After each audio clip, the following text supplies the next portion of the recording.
नमस्कार मित्रांनो, तू ही रे माझा मितवा या मालिकेच्या आजच्या भागामध्ये अर्णव आता ईश्वरीचा काही कॉल येतोय का याची वाट पाहत असतो. कारण ईश्वरीला जे लेटर पाठवलं आहे त्यावरून तिने काही पाहिलंय किंवा तिचा काही फोन येतोय का याकडे लक्ष असतं. तेवढ्यातच एक कॉल आला नाही म्हणून त्याला मामालाच तो सगळं सांगत असतो की तिने लेटर वाचले की नाही. तेवढ्यात एक मेसेज येतो आणि मेसेज आल्यानंतर तो म्हणतो की अननोन नंबर, म्हणून तो मेसेज वाचतो आणि म्हणतो की मामा, यावेळेला मला अननोन नंबरवरून कोणी मेसेज केला असेल. म्हणून तो मोबाईल बघायला लागतो आणि त्यामध्ये एक मेसेज आलेला असतो की अर्णव सर, मला तुम्हाला एका महत्त्वाच्या विषयावर बोलण्यासाठी भेटायचं आहे. आतापर्यंत तुम्ही जे काही मला सांगितलं आहे ते मला समजलं आहे. त्यामुळे आता आपल्याला लवकरात लवकर भेटायला हवं आणि मी तुम्हाला एक ॲड्रेस मेसेज करते उद्या. त्या पत्त्यावर तुम्ही मला येऊन भेटा. कारण मला दुसऱ्या ठिकाणी कुठेही भेटता येणार नाही. बाबा माझ्यावर नजर ठेवून आहेत. त्यामुळे जे तुम्ही मला काही सांगितलं आहे त्या गोष्टीबद्दलच तुमच्याशी जरा महत्त्वाचं डिस्कस करायचं आहे. आता अर्णवला आनंद होतो कारण ईश्वरी त्याला भेटायला तयार झालेली असते. आता अर्णव म्हणतो, फायनली राजेश भोसले तुझा पर्दाफाश होणार. उद्या ईश्वरी माझ्याशी सगळं या बाबतीत बोलणार आणि तो खूप खुश असतो. तर इथे हे सगळं काम खरं तर राकेशनेच केलेलं असतं. राकेशने एका दुसऱ्या नंबरवरून त्याला मेसेज केलेला असतो आणि म्हणतो की अर्णव भेटीसाठी तयार झाला. चला, बरं झालं हे सगळं मी घडवून आणलं. ईश्वरी समजून याने मेसेजला होकारही दिला आहे. अर्णव, तुला सांगितलं होतं हे सगळं इथेच्या इथेच थांबव, परंतु नाही, तुला हे सगळं वाढवायचं होतं. मग आता माझ्यातला विलन तरी शांत कसा काय बसणार? म्हणून मी पण आता गप्प बसणार नाही. आता या सगळ्या गोष्टींचा निकाल लागूनच राहणार. बघ आता काय काय घडतं ते, मजा येणार आहे, असं म्हणून तो खुश होत असतो. आणि ज्या प्रकारे अर्णव ब्लेझर घालतो तसाच ब्लेझर तो घालतो आणि म्हणतो की ज्या प्रकारे अर्णव ब्लेझर घालतो तसाच ब्लेझर मी तयार करून घेतला आहे. आता हाच ब्लेझर घालून अर्णव राजे शिर्के एक मोठं काम करणार आहे आणि हे करणार आहे खरं तर राजेश भोसले, परंतु नाव येणार आहे ते म्हणजे अर्णव राजे शिर्केवर.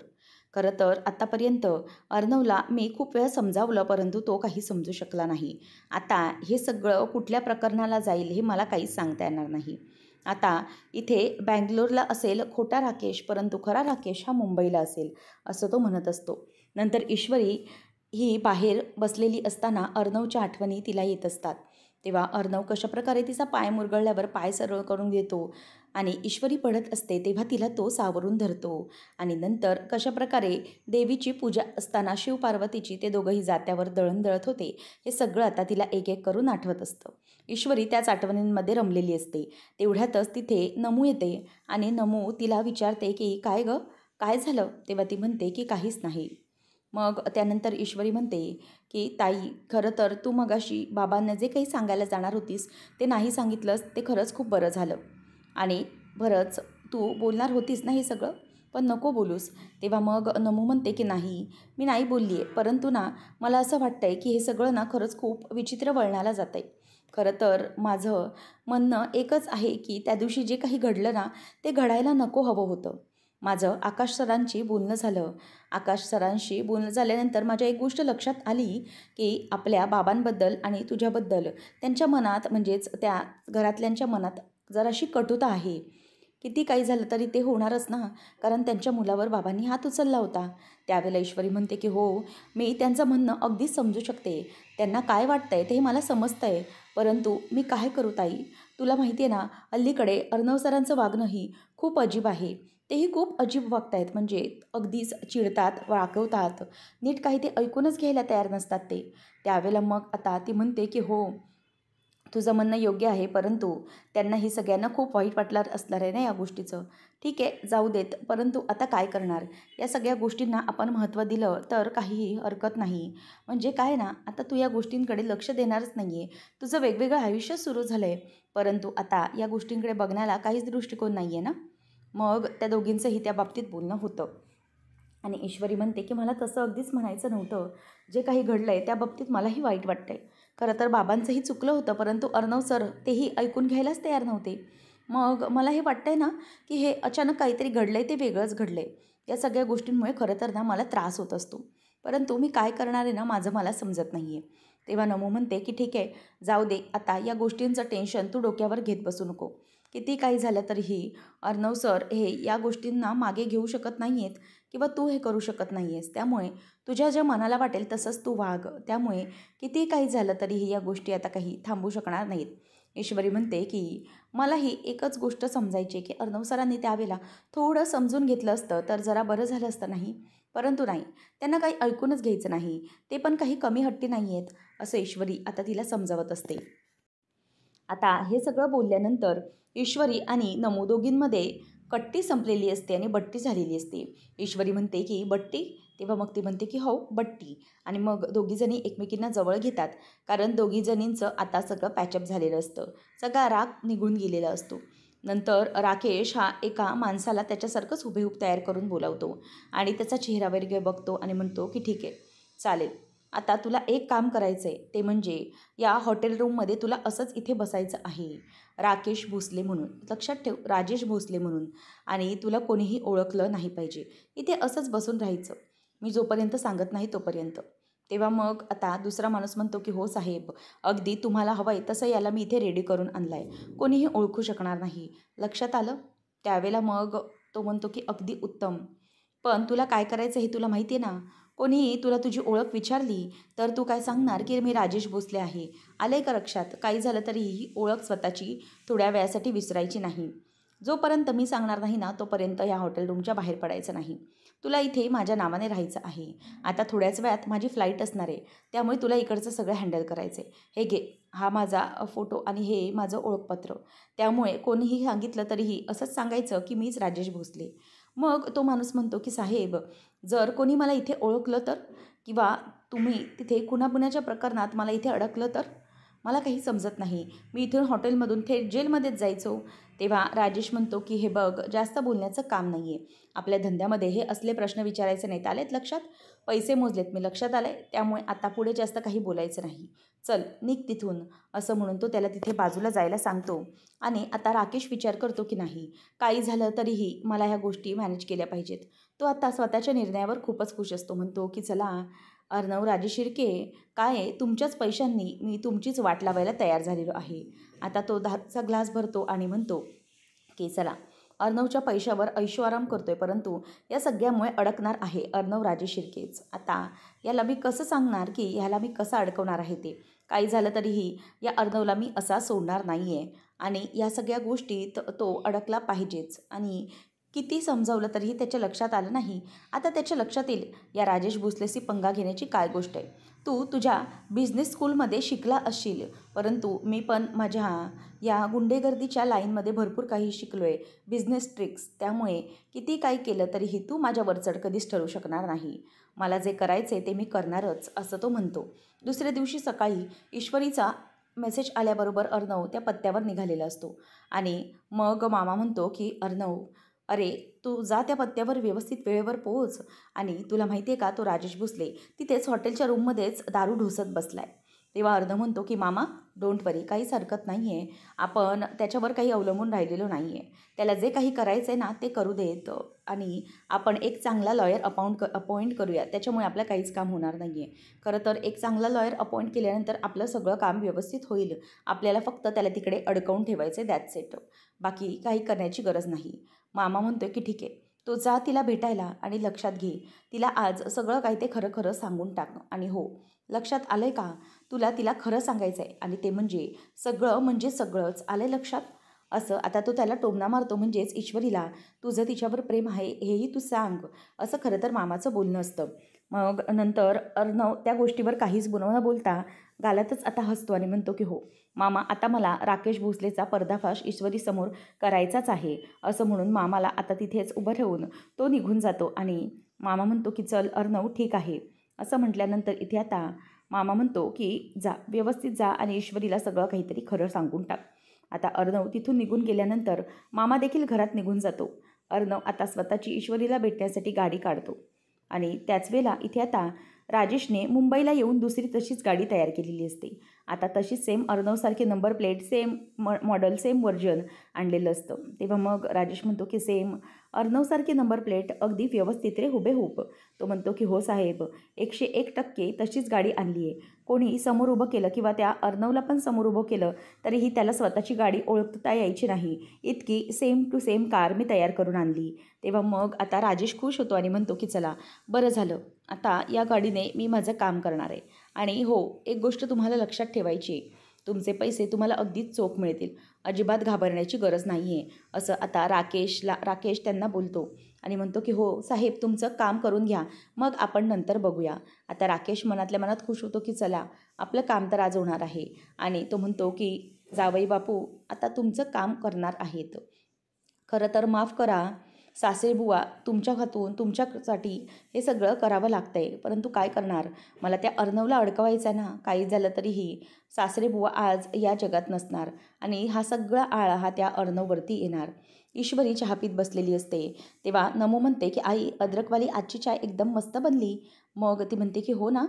अगं इशू, तुझं लक्ष कुठे आहे, कसा झाला आहे चहा. तेव्हा मग ती म्हणते की हो, छान झाला आहे. मग सुप्रिया म्हणते की इशू, अगं तू अगदी अशी आज पेंगुळल्यासारखी का वाटतेस, तुला ठीक नाही आहे का, किंवा आज झोप झाली नाही का व्यवस्थित.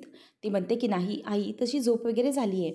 मग सुप्रिया म्हणते की मग हल्ली तुला झालं आहे तरी काय, तुझ्या चेहऱ्याकडे सतत बघून असं वाटत असतं की तू ना सतत कोणत्या ना कोणत्या तरी विचारांमध्ये असतेस, कसली तरी काळजी करत असतेस, नको करू सगळं काळजी. तेव्हा मग ईश्वरी म्हणते की आई, खरंच मला ना समजत नाही आहे की आज ना मला असं काहीतरी आतून अजीब अजीब वाटायला लागले, असं वाटतंय की काहीतरी ना आज चुकीचंच घडणार आहे. त्यावेळेला मग सुप्रिया म्हणते की असं असं का बरं वाटतंय तुला, असं काहीही होणार नाही आहे, सगळं व्यवस्थितच होणार आहे. त्यावेळेला मग आता ह्यावर ईश्वरी म्हणते की आई तसं नाही, सगळंच ठीक आहे. मग आई म्हणते की तुला काही वाईट वगैरे स्वप्न पडलं आहे का, आता त्या स्वप्नाचा वगैरे ना काहीच विचार करत बसू नकोस बरं का. तेव्हा इशू म्हणते की नाही गं, वाईट स्वप्न वगैरे काहीच नाही पडलं मला. मग ती म्हणते की मग मला तर असं वाटतं ना इशू, जेव्हापासून तुझं लग्न ठरलं आहे ना, तेव्हापासून ना तुला कोणाची तरी दृष्ट लागली आहे असं वाटतं आहे मला, म्हणूनच तू अशी सतत गुमसुम असतेत.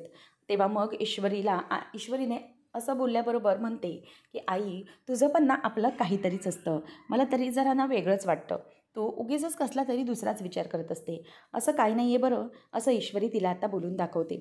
त्यावेळेला मग आता नम्रता विचारते की आई, बाबांना जाऊन बराच वेळ झाला आहे, बाबा अजून आले कसे नाहीत. तेव्हा मग ती म्हणते की अगं काय सांगणार बाबांना, येत होते आणि मला सकाळीच जाताना सांगून गेली की आज भाजी मंडईमधून ना चांगल्या फ्रेश भाज्या आणतो, सकाळी खूप छान ताज्या भाज्या मिळतात, म्हणून म्हणाले की मी येता येता भाजी मंडईमधून येईल. मग त्यानंतर लगेचच पुढे ती म्हणते की बरं ऐकलं का इशू, मी पण ना जरा तुझ्या काही कामांसाठी जाणार आहे बाहेर, आणि कसं आहे मला आज देवळातही जायचं आहे, श्रावण सुरू आहे ना, तर मग तू येतेस तेवढंच तुला बरं वाटेल. ईश्वरी म्हणते की आई नको, कसं आहे ना तुझ्यासोबत आले तर परत मला किचनला जायला उशीर होईल. मग सुप्रिया म्हणते की बरं तसंही आहेच, मग एक काम कर, तू तू इथे घरातल्या देवांची पूजा कर, तेवढंच तुला बरं वाटेल. ईश्वरी ठीक आहे म्हणते. नंतर नमो म्हणते की ठीक आहे इशू, तू तुझी पूजा आटोप, तोपर्यंत मी माझं काम आवरते, मग आपण दोघंही सोबत क्लाउड किचनला जायला निघूया. ईश्वरी म्हणते की बरं ठीक आहे चालेल. आता दोघीही निघून जातात आणि ईश्वरी पुन्हा एकदा चेहरा पाडूनच बसलेली असते. नंतर अर्णव इथे आता ईश्वरीने सांगितलेल्या पत्त्यावर आलेला असतो. तर अर्णव आता मनातच म्हणत असतो की हिया कसल्या जागेवर मला मिस इंदोरने बोलवलं आहे, ही जागा नवीनच वाटते, इथे मी कधीही पहिले आलेलो नव्हतो, असं तो बोलून दाखवतो आणि गाडीमधून उतरतो आणि घड्याळ बघतो तर विचार करतो की नाही, अजूनही मिस इंदोरने सांगितलेली वेळ आलेली नाही, मी 10 मिनटं अगोदर या जागेवर पोहोचलो आहे. ठीक आहे चालेल, मिस इंदोरची वाट बघायला हवी, ती आली येईल की आपण मग बोलता येईल, अजूनही वेळ झालेली नाही आहे, असं तो बोलतो आणि तिथेच बसलेला असतो. त्याच वेळेला इथे आता तो ईश्वरीला त्या नंबरवर फोन लावत असतो, परंतु ईश्वरी फोन उचलत नसते. तेवढ्यातच आता मामाचा फोन येतो आणि मामा म्हणतो की काय रे अर्णव, काय झालं, तुला ईश्वरी भेटली का. तेव्हा तो म्हणतो की नाही, मी थोडा वेळेवर अगोदर पोचलो आहे, मिस इंदोर अजून यायला वेळ आहे, मी थांबलो इथेच. तेव्हा मग मामा म्हणतो की ठीक आहे, हरकत नाही, आणि हो मी तिकडचं हॉटेलमधला त्या राजेशचा पत्ता बघितला आहे, राजेश अजून काही त्याच्या रूममधून निघालेला नाही आहे, तो अजून तिथेच आहे, आणि हो आपला माणूस अगदी व्यवस्थित त्याच्यावर पाळत ठेवून आहे. परंतु इथे मामाला आणि अर्णवला माहीतच नसतं की हे सगळं जे काही केलं आहे ते राकेशनेच केलेलं आहे, आणि राकेशने तोतया राजेश तिथे बसवलेला असतो. तर अर्णव म्हणतो की काय झालं, मिस इंदोर अजून इथे आलेली कशी नाही आहे. तर इथे आता राकेश अर्णवच्या गाडीमध्ये बसलेला असतो आणि म्हणतो की चला मेवणे साहेब, आज चांगलीच वाट लागणार आहे, थांबा अजून यांना थोडा वेळ खेळवलं पाहिजे. असं म्हणून आता राजेश हा त्याच्या मोबाईलवरती मेसेज करू लागतो आणि मेसेज करतो की अर्णव सर, मला यायला थोडा उशीर होत आहे. आणि त्याच मोबाईलवरून तोच मेसेज टाकतो. म्हणजे इथे ॲक्सिडेंट करायला आणि अर्णव तिथेच अडकून राहिला असा प्रकार घडला पाहिजे. त्यावेळेला मग अर्णव म्हणतो की मिस इंदोरला एवढा उशीर तर कधी होत नाही, ती वेळेच्या बाबतीत थोडी उशिरा का होईना येते, परंतु काय झालं असेल. म्हणून आता अर्णव त्याच्या मोबाईलमध्ये मेसेज येतो, तेव्हा तो मेसेज बघतो आणि म्हणतो की मिस इंदोरचा परत मेसेज आला आहे. आता तो मोबाईल बघायला लागतो आणि मोबाईलमध्ये मेसेज वाचू लागतो की मिस इंदोरने लिहिलं आहे, सर मला थोडा यायला उशीर होतो आहे, प्लीज थोडा वेळ थांबा, काय आहे ना बाबा आहेत त्यामुळे. मग अर्णवच्या लक्षात येतं की बरोबर मिस इंदोरवर तिचे बाबा नजर ठेवून असतील, म्हणून मे बी तिला येता येत नसेल. तर अर्णव अजून ईश्वरीचा मेसेज आला आहे म्हणून तिथेच वाट पाहत असलेला असतो. तेवढ्यातच आता राजेश हा गाडी घेऊन निघालेला असतो आणि म्हणतो की चला आता जिथे सासरी बुवा भाजी खरेदी करतात त्याच भाजी मार्केटमध्ये गेलं पाहिजे. आणि अर्णवसारखा ब्लेझर अगदी हुबेहूब घालून तो तिथे आता निघालेला असतो आणि म्हणतो की चला सासरे बुवा, तुम्ही समोरून येण्याची आता वाट बघत बसली पाहिजे. काय आहे ना की तुम्हाला आता हे सगळं काम करायचं आहे. त्याच वेळेला इथे आता तो त्यांना सॉरी बोलतो आणि त्याच्या माणसाला फोन करून सांगतो की हे बघ, मी गाडी घेऊन त्याच रस्त्यावर आहे आणि तूही त्याच रस्त्यावर राहा आणि लक्ष ठेव. जसं मी हे सगळं करेन तसा सगळा व्हिडिओ पूर्णच्या पूर्ण शूट झाला पाहिजे, लक्षात आलं. आणि व्हिडिओमध्ये गाडी नीट दिसली पाहिजे आणि त्याचबरोबर जो काही माझा ब्लेझर आहे तो अर्धवट दिसला पाहिजे. माझा चेहरा त्या व्हिडिओमध्ये येता कामा नये, फक्त ब्लेझर दिसला पाहिजे आणि गाडीची नंबर प्लेट आणि गाडी हे सगळं व्यवस्थित दिसलं पाहिजे. आलंय का लक्षात? अगदी व्यवस्थित तुझं तू काम चोख बजावायचं आहेस. काही झालं तरीही या कामात गल्लत होता कामा नये. आले लक्षात? तेव्हा तो त्याच्या माणसाला अगदी व्यवस्थित समजावतो आणि म्हणतो की चला आता अर्णवराजे शिर्के, तुमची वाट लागायची वेळ सुरू झालेली आहे. तुम्ही मला अडकवायला निघाला होतात, आता तुम्हीच यामध्ये अडकणार आहात. तर इथे अर्णव नुसता वैतागतो. तो म्हणतो की काय चाललं आहे हे मिस इंदोरचं, अजूनही ती मला भेटत कशी नाही आहे, म्हणजे कितीतरी उशीर झाला अजून ती इथे आली नाही, काय नक्की घडलं असेल असा विचार येत असताना राकेश म्हणतो की चला जावई बापू, तुमचेच जावई बापू तुम्हाला सासरे बुवा आता अनंतात विलीन करणार आहेत आणि तुमचा शेवटचा हा सगळा जो काही चेहरा बघणार आणि नंतर मग यामधून मी त्या अर्णवला अडकवणार. सॉरी, मला माफ करा, परंतु माझ्याकडे काहीच पर्याय उरलेला नाही आहे. तुम्हाला हे सगळं केल्याशिवाय मला इथे अडकता म्हणजेच इथून सुटता येणार नाही आहे. राजे शिर्के साहेब, आता जेलमध्ये बसा. फार हौस आहे ना तुम्हाला माझ्याबद्दलचं सत्य एक्सपोज करायची. सांगितलेलं परंतु लक्षात आलं नाही. मग आता काय, आता तुमची वाट लागणं हे फिक्स झालं.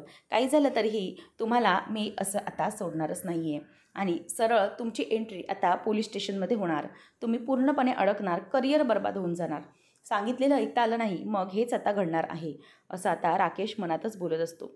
आणि त्याने आता गाडी काढलेली असते आणि सब्जी मंडई म्हणजेच भाजी मंडईच्या इथे तो गाडी घेऊन जातो. ईश्वरी आली नाही म्हणून अर्णव सारखा रस्त्याकडे डोळे लावून बसलेला असतो.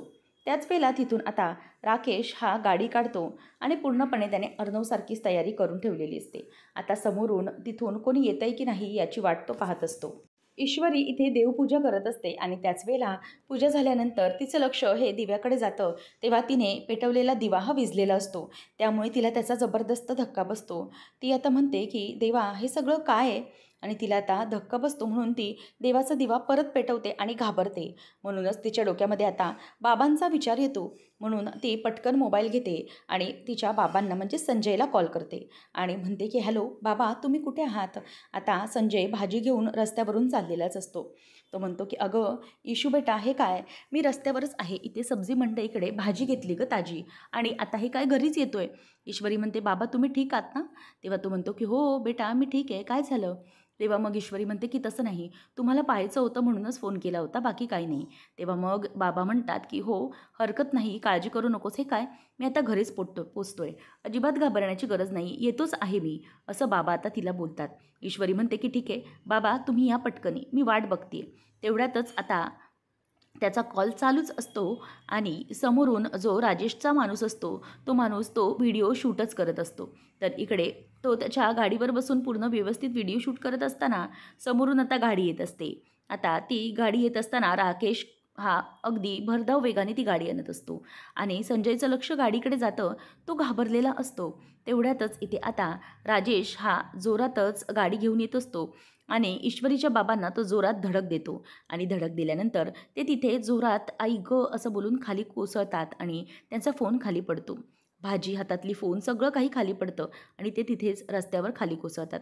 त्यांना गाडीची अगदी जोराची धडक लागलेली असते. त्याच वेळेला ईश्वरीला बाबांचा आवाज येतो आणि ती बाबा असं जोरात ओरडते, काय झाले तुम्हाला? परंतु समोरून काहीच आवाज येत नसतो. म्हणून ईश्वरी आता खूप घाबरलेली असते. ती धावत धावत आता निघालेली असते की बाबा कुठे आहात तुम्ही? तर इथे अर्णव अजूनही ईश्वरीचीच वाट बघत असतो आणि मामाचा कॉल आल्यानंतर तो म्हणतो की मामा, अरे काय झालं काहीच कळत नाही आहे. ही मिस इंदोर अजूनही मला भेटायला आलेली नाही आहे. मी किती वेळ वाट बघू? तेव्हा मामा म्हणतो की बरं ऐक अर्णव, अरे मला तरी वाटतं की काहीतरी गोंधळ असावा. कदाचित ना तिचे बाबा तिच्यावर लक्षच ठेवून असतील. म्हणूनच तिला घराबाहेर पडता आलं नसेल. म्हणून तू जरा चिडू नकोस, शांत हो. तिला खरं तर भेटायची इच्छा असेल, परंतु म्हणूनच तर तिने मेसेज केला ना. काय माहिती ती कुठल्या तरी प्रॉब्लेममध्ये असेल म्हणून कदाचित ती येऊ शकली नसेल. थांब आपण बघूया नक्की काय करता येईल ते. मामा म्हणतो की थांब तू हिंमत हारू नकोस, आपण बघूया काय करायचं ते. असं म्हणून मामा तात्पुरता अर्णवला दिलासा देतो. परंतु या गोष्टी कुठल्या थरापर्यंत जातात काय हे अजूनही त्यांना कळलेलं नसतं आणि म्हणूनच आता अर्णव तिथे संतापलेला असतो. ईश्वरीचे बाबा इथे धडक देऊन खालीच कोसळलेले असतात आणि त्यांच्या डोक्यातून आता रक्त व्हायला लागलेलं असतं. सगळी पब्लिक आता जमा झालेली असते आणि जो राकेशचा माणूस असतो तो म्हणतो की म्हाताऱ्याला जोराची धडक दिली आहे गाडीने. आता जागच्या जागीच गेला वाटतं, मेला वाटतं हा म्हातारा, असं म्हणून आता तो माणूस व्हिडिओ शूट करून त्याचा मोबाईल ठेवतो. पुढच्या भागामध्ये आपल्याला पाहायला मिळतं की राकेश त्याच्या माणसाला म्हणतो की काही झालं तरीही हे जे काही घडलं आहे या प्रकरणामध्ये अर्णव राजे शिर्के हा अगदी व्यवस्थितपणे अडकला पाहिजे. सगळ्या गोष्टी या त्याच्या बाजूने घडवून आणल्यात, त्यामुळे या सगळ्यामध्ये तो अडकला पाहिजे, तो सुटता कामा नये, असं राकेश आता मनातच बोलत असतो आणि त्याच्या माणसाला सांगत असतो. तर अर्णव आता परत निघालेला असतो.